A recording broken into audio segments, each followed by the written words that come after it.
The plane was on a bombing mission, but they were shot up and going to run out of fuel before they came back. So there were 7 of them that bailed out, the pilot being the last. And Cobia happened to be in the right place at the right time. The pilot wasn't convinced that this was an American sub. Apparently he was under a raft with a knife in hand. And how did the Cobia end up in Manitowoc, even though it was built in Connecticut? Yep, that makes people mad sometimes. They did sink a troop transport and a tank division that was on the way to Iwo Jima. There was like 28 tanks, I think, on that ship that they sank. You talk about the periscope working. The radar doesn't just rotate, it actually operates. Mm-hmm. Functioning radio room. Mm-hmm. 2 engines and an air compressor that are operable. Yep. Engines that you start a couple times a year. Yep. What on the sub doesn't work? The heads. Okay.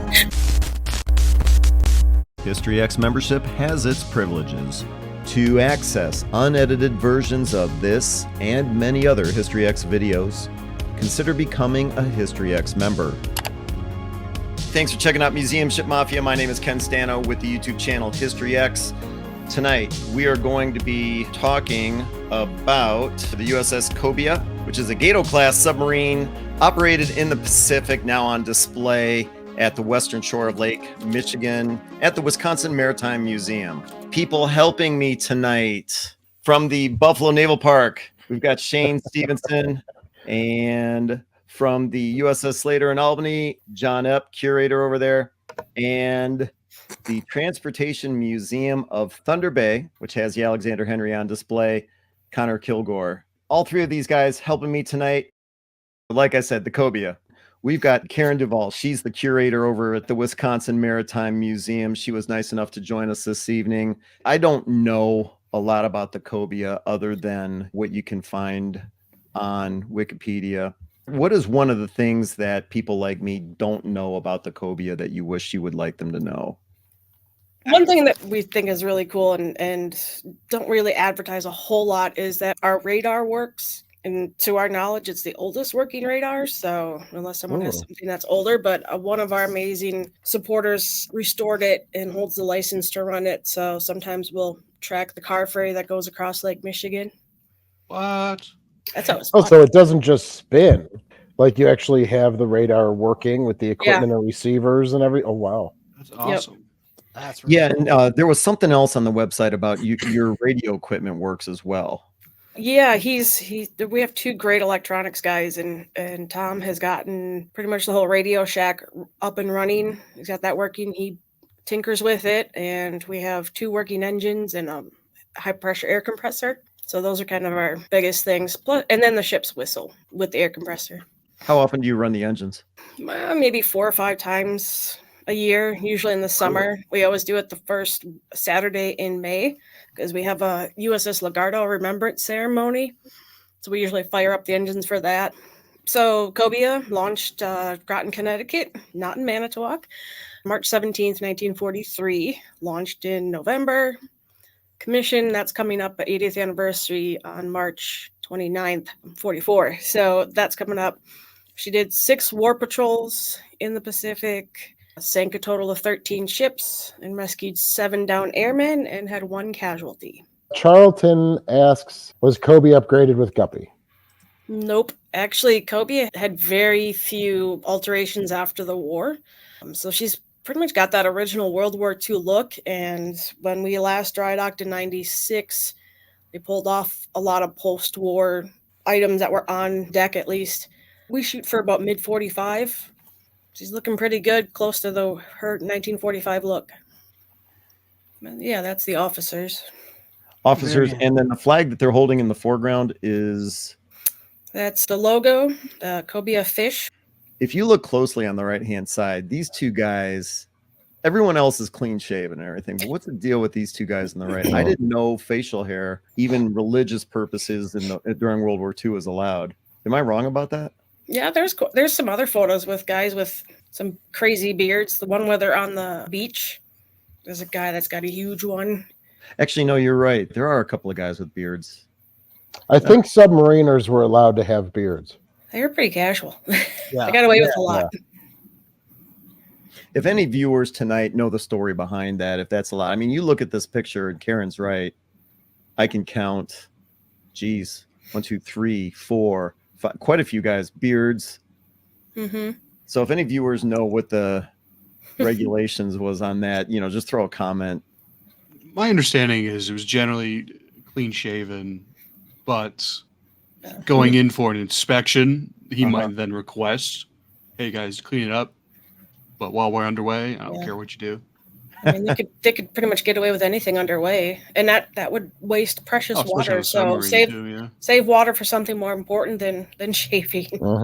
Yeah, good point on the water. Who was her captain during World War II? Did she have multiple, or did she have one captain who stuck with her the whole war? Captain Albert Becker did patrols 1 through 5, and then I think it's Nelson was the one for the last short 6th patrol. But Captain Becker, he was everyone's favorite. He was a pretty cool guy. His son was on board for the first time. I think it was 2 years ago now. In some of the pictures, there's a mention of a rescue. What can you tell us about that story?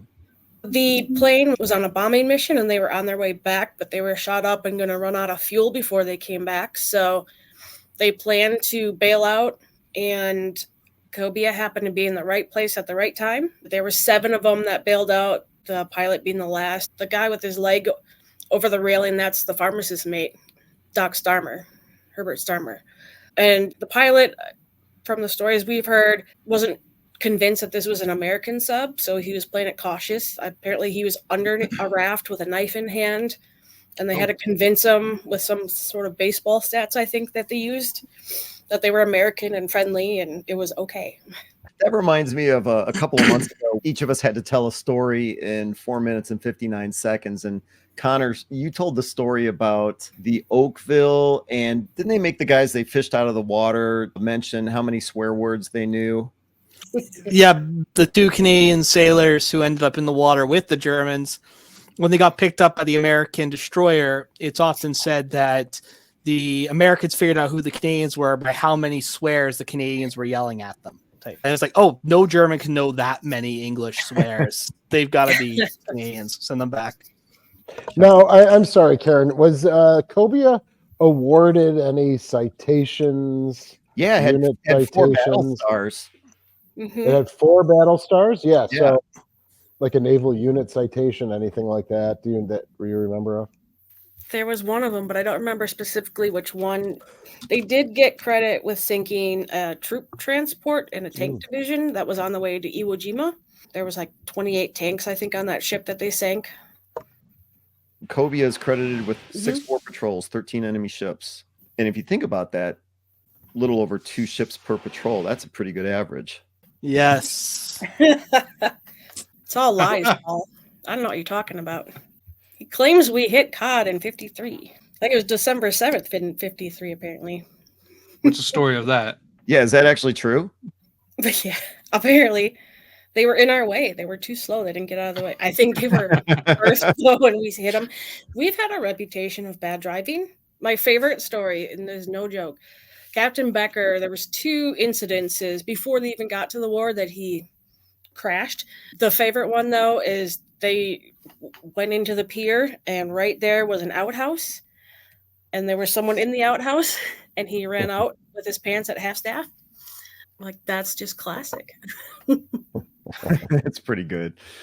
So you said she went on those 6 war patrols. What did she do post-war?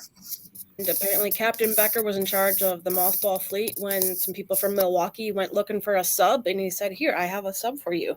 And he offered up his sub. So Cobia then was in Milwaukee, Wisconsin from 59 to 1970 when that was brought up to Manitowoc. And what's the story with this guy right here? That is Ralph. He was 19. He was on board about 2 weeks. And Cobia was doing a surface battle with 2 smaller ships. He was a loader for the 20 millimeter. And he got caught by some crossfire, basically almost tore his arm off. So they lowered him below decks. Last thing he said, he had borrowed Doc Starmer's rain jacket when he went up topside because he couldn't find his, and they're in a hurry. He goes, "Doc, look what those bastards did to your coat." So I guess that was his last words. They had him on the bunk. He was too injured to do anything. So then the next morning they had a burial at sea for him. Was he the only fatality aboard Cobia? Yes. I mean, even though it was only 2 weeks, the crew had a lot of great things to say about him. They wrote little notes in a notebook to send back to his family. And they packed up his locker, gave it to his family, and they hung on to it. I think it was 2008. A niece, I believe, had the box of everything yet and said, "There's really no one in the family that wants it or will appreciate it." So she donated everything that was in his locker to the museum. So we have a nice display of just, some of the basics things that submariners had. So we have like his toothbrush, tooth powder, Bible, Blue Jackets manual, uniforms. I think it was a Purple Heart certificate. Some really cool stuff to tell the story. But all of you guys are curators. Not only Karen, but John, Shane, Connor, all you guys are curators. And is that how a lot of your collections end up in your hands? It's just a total surprise. You get a call one day. Yeah. Just randomly shows up from USPS. Sometimes, The yes. leather. Yeah, that's true. Wait, I can't tell if you're joking or you're being serious. No, I'm serious. Yeah. There's No, a lot of our it's- donations come through yeah. the mail, yeah. Really? A lot of it just shows up. I mean, it's almost near impossible to know the status of every family member of the crew. And I know that's not really what you're asking, but yeah, we can't keep track of like family members and check in once a year with, "Hey, how you doing? Do you have anything? Did you find anything?" So you build the relationship. Sometimes someone will call you and say, "I don't have anything yet, but I'm going to start going through the stuff." Then you have that connection made, and then they know to reach back out to you if they find anything, so someone died, they served on the Little Rock. We haven't gone through his stuff yet, but if we do, you're the guy, that sort of thing. Because like Karen said, there's no one in the family that would really appreciate it as much as the museum would. We lost the last crew member last year too. So for the first time, I don't have a crew member to go, "Hey, you remember this?" We still have some contact with the families, but we're unique too, having built 28 subs in Manitowoc. So I always say I have 29 boats to keep track of. So we get stuff from the other boats as well. And having the shipyard in Manitowoc, there's a lot of stuff that we get offered. And how did the Cobia end up in Manitowoc, even though it was built in Connecticut? That makes people mad sometimes. So there was the local chapters, World War II sub vets at the time in the late 60s, wanted to bring a Manitowoc sub back and have it as a memorial. Manitowoc subs were really well built. They had strong welding. Manitowoc shipbuilding was unique in that they built a welding jig that rotated the whole hull section around the welder. So the welder always had a really good, strong downhand weld. So a lot of the Manitowoc subs went to other countries after the war. They tried to get USS Redfin, I believe, in 1968, but she was on the West Coast, not in the best condition. And then they didn't raise enough money, but at the same time, Cobia was in Milwaukee as a training boat. And basically for the cost of towing, the group was able to get Cobia, and it's only 90 miles south. So it was really easy just to bring Cobia up from Milwaukee and bring it to Manitowoc. And they had formed the museum and the organization, I think it was Manitowoc Submariners Memorial, in 1969, and then brought the sub up in 1970. And it's been there ever since. Yeah. Well, it's a third location that's the museum's been, and we were across the river. They built the new museum in 1986, and then we expanded in 2003. Into what the building looks like today. Yep. We have a huge collection, an offsite collection. We just brought in, 10,000 shipwreck artifacts last year, because we're the state repository for shipwreck artifacts. So we have everything. It's just the general shipbuilding of Manitowoc, but also the state. We are the state's Maritime Museum. We have a gallery that's just full-size boats, all Wisconsin-built boats. We have the history of shipbuilding in Manitowoc, when they went from the wooden ships, the schooners, to the steel ships and the freighters. Ryerson was the last one built in Manitowoc. So we cover all of that, and we have a shipwreck exhibit that we change around because people love checking that exhibit out. We're going to open one that I've been helping out with. It's going to be on the LCTs that Manitowoc built for the war. Somebody asked if Cobia is bigger than the Slater.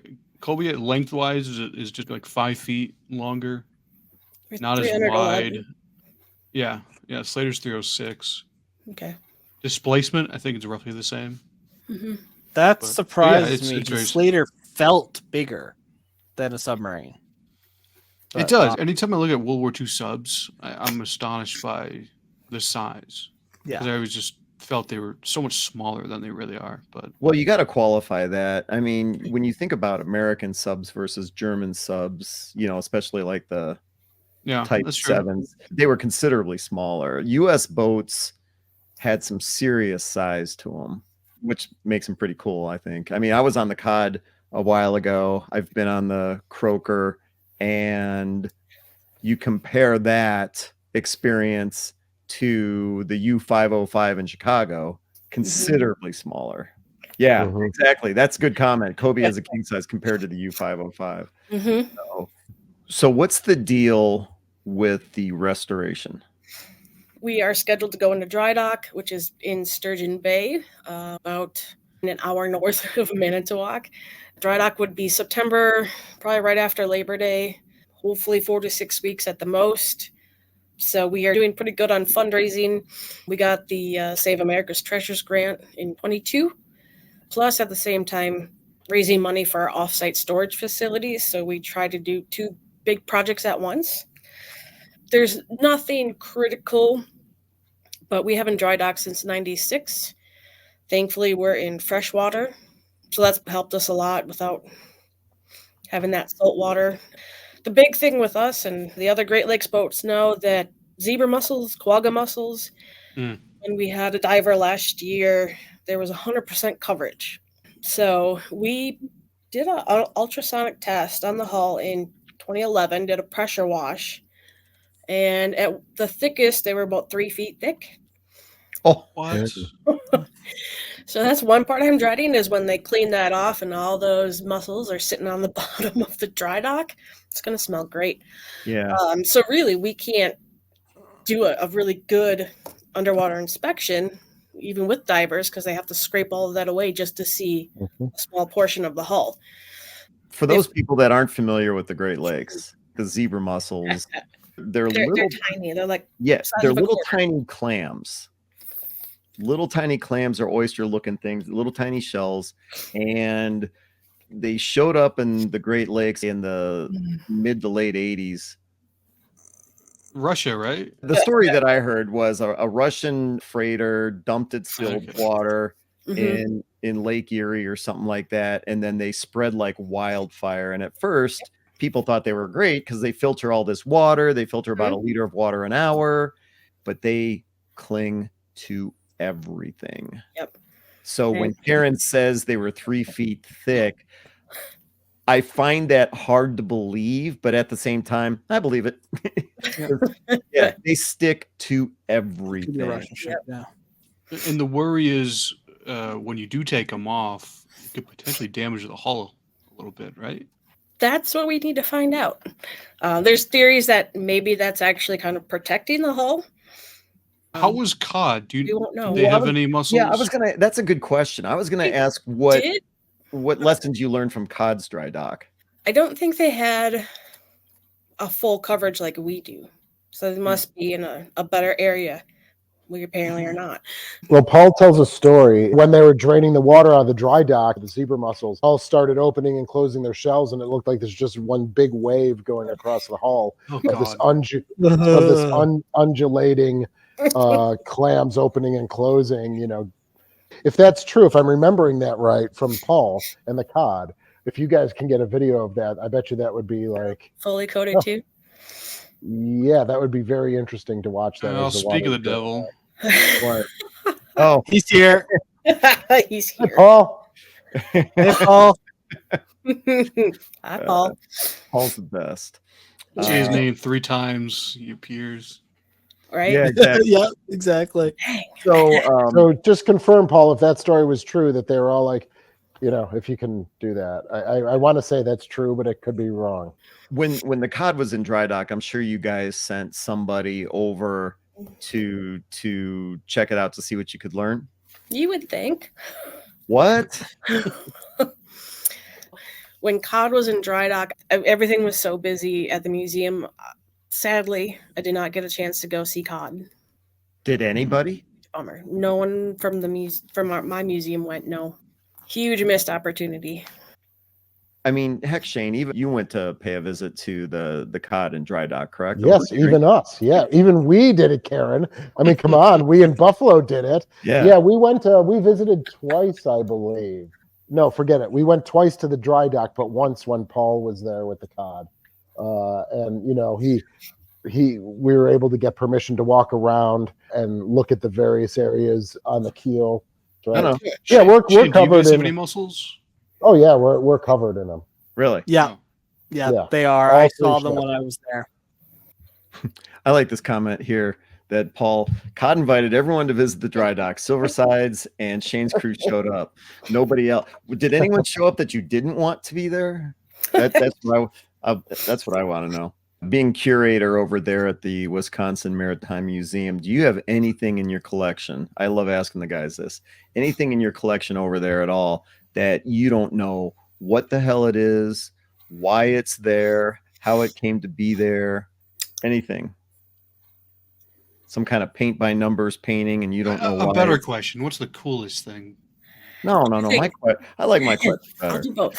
I can't, off the top of my head, I can't think of anything at least sub-related that we're not sure of, but we All do right, have then John's question: other what's the stuff. coolest thing you got in your collection?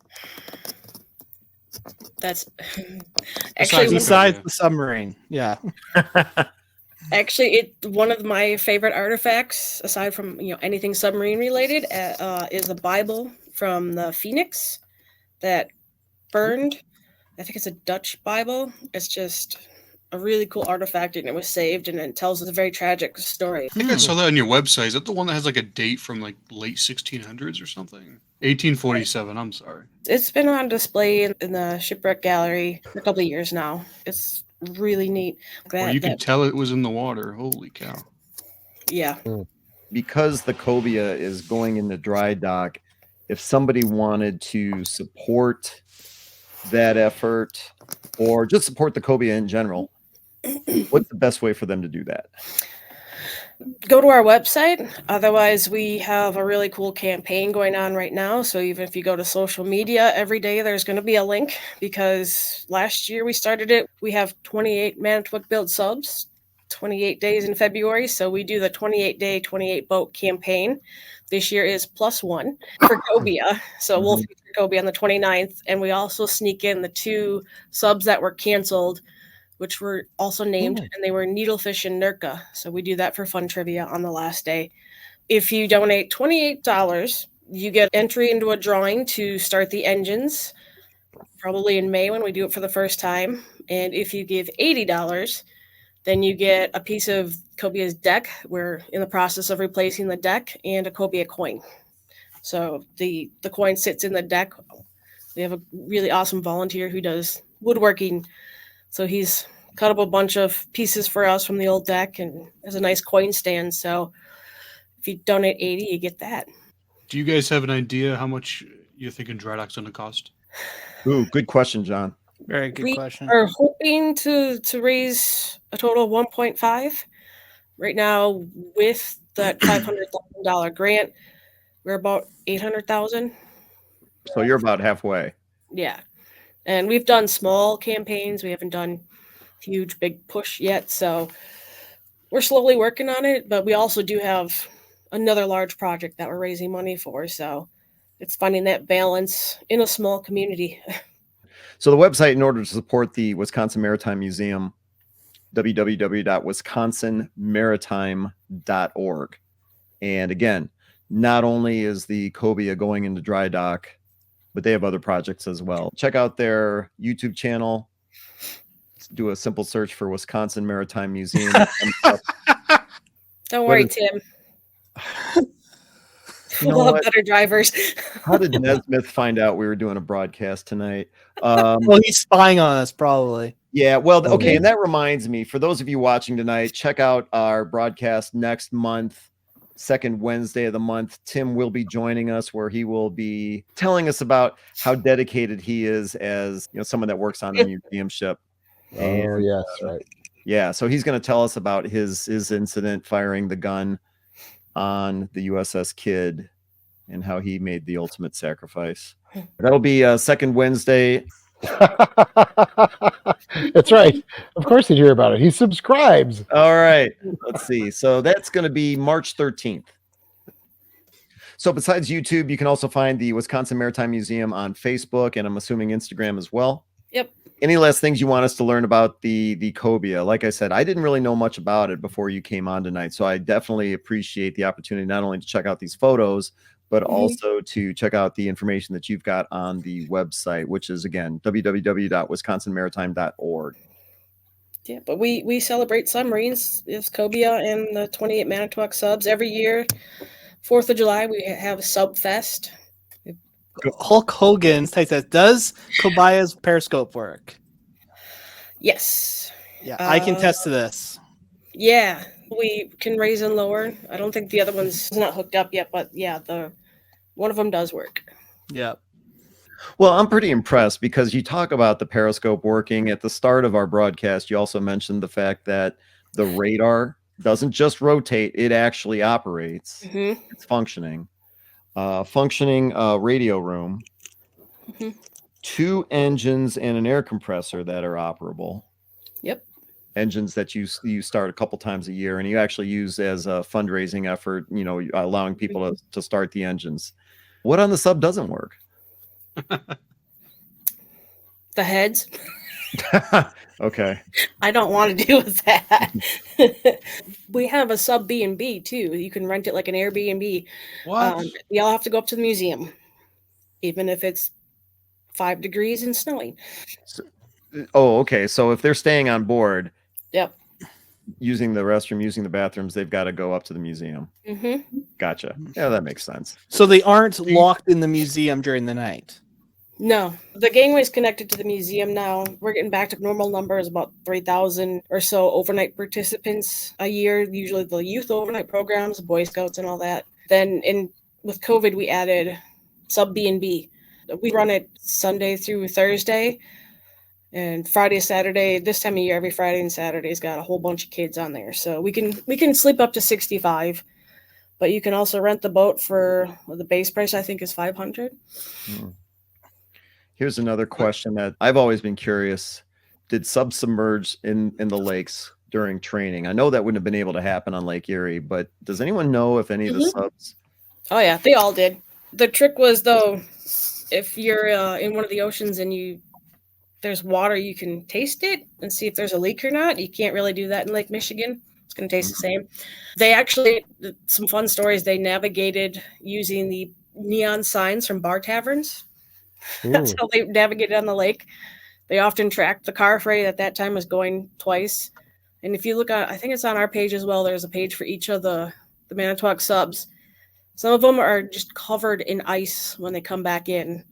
To the point where lookouts, they'd have their big coats on and they were just frozen over, and they took an axe to chisel the ice off of them before they could even take off their coat. So there's a lot of great stories from the Manitowoc subs. So I've got 2 questions here. This whole Airbnb thing is just blowing my mind. Yeah. Do you have a staff member stay on board with each one? Either on board or within the museum. Yeah. So they arrive, I think it's after 3 or depending on the group. The staff member gives them a full tour for as long as they want. They can go out to dinner, have dinner brought into the museum. We have a small kitchen. We have movies and games and stuff, and they each get a sea bag. So they have all their linens and all that in the sea bag, and they can sleep pretty much anywhere on the sub. But yeah, we do have a staff person there all night to keep an eye on things and be available if there is an emergency. Has theft ever been an issue? Not with us, actually. We've been very fortunate with almost always having guided tours. That's helped a lot with things walking off. So we have the cameras. We really push the respect when we have people on board.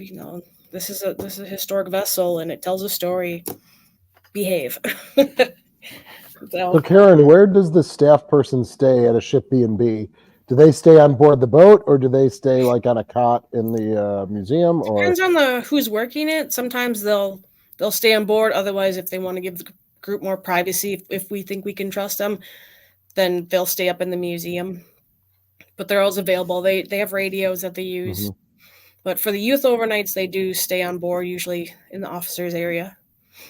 Have you ever stayed on board with a group? Many, many times. When I started at the museum, I was a tour guide, and then I did quite a few overnights for a couple of years while I was in college. So, yes, I spent many nights on Cobia. Ken, have you slept on a museum ship at all? Not yet, but I want to. It is so cool. No matter how many times you do it, it's just 3 a.m. if you're the only person awake and you just walk around. It's the coolest feeling in the world. Yeah, I remember when we were first setting this video podcast up, which I guess that was about a year and a half ago. You actually related that if you walk around, 2, 3 a.m, there's nothing else like it, and that actually kind of stuck with me. I would like to experience that. It's really cool to be on board when one of the big ships comes in, either the tugs or freighters. The very first time I heard that was on an overnight, and it just kept getting louder and louder. I'm like, something's gonna blow up. I went up topside, and there's a big freighter sitting right there a couple 100 feet away. So that's really cool that we have our working harbor that sometimes boats will go by while you're underneath, and it's really cool to hear. And you can imagine what it was like for those guys to hear the enemy. You're actually mentioning the sound of the propeller as it's going by. Yeah. Mm-hmm. Wow. First time you hear it, it's a little scary. Yeah. Does it move with the passing traffic?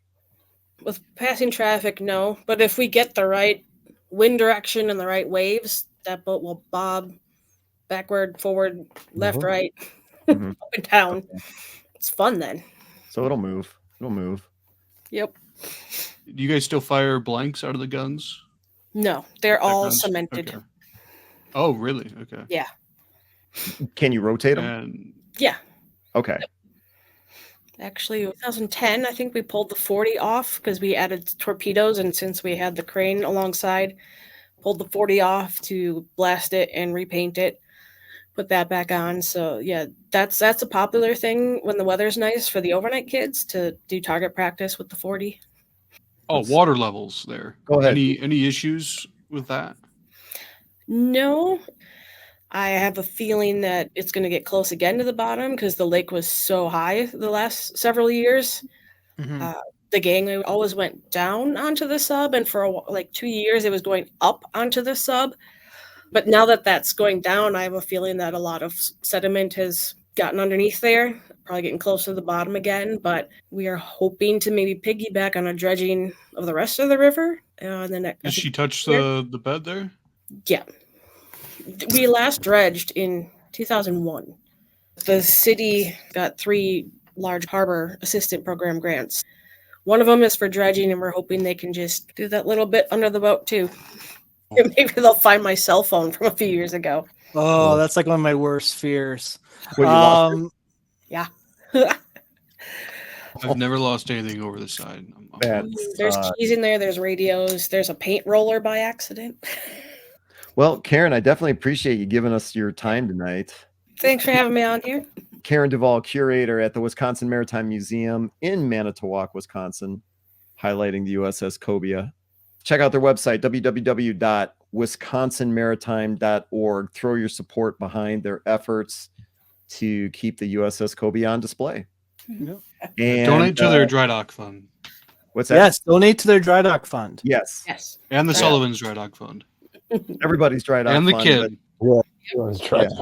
especially tonight for Karen joining us. Check out their website, check out their social media content, check out their YouTube, Facebook, Instagram platforms, and click like and subscribe. I always say that. Click like and subscribe. All right, Karen, you have a great evening tonight. Thanks. You guys too. Bye. All right. Karen. Great talking with you. Everybody liked having Karen on tonight. Yeah, she's Well, it's a female. We have so many. Maybe that's what it is. Well, Karen's been in the Yeah, museum thank you. industry She's been for great. Yeah. longer than most people. So Well, did I Yeah. hear her say she's over 20 years? Yes. Yeah. Wow. Oh, I thought it was 14. I'm sorry. I must Maybe have as heard that. curator. Maybe as curator, 14. Yeah, maybe. Oh. But she's been involved with the ship for a very long time. I want to give a special thanks to Karen Duvall, who is the curator at the Wisconsin Maritime Museum, for joining us tonight to tell us about the USS Cobia. I thought she was great. And to check out what they've got going on over there. Again, the Cobia is going to be going in the dry dock in 25. They still have a lot of fundraising to do. Check out wisconsinmaritime.org to learn more. When it comes to the Buffalo and Erie County Naval Military Park, check them out, buffalonavalpark.org. USS Slater, you can check out the ussslater.org. Connor Kilgore at the Transportation Museum of Thunder Bay, tmtb.ca. My name is Ken Stano with the YouTube channel History X. And have a good evening, everybody. Not everybody. Have a good night. Good night.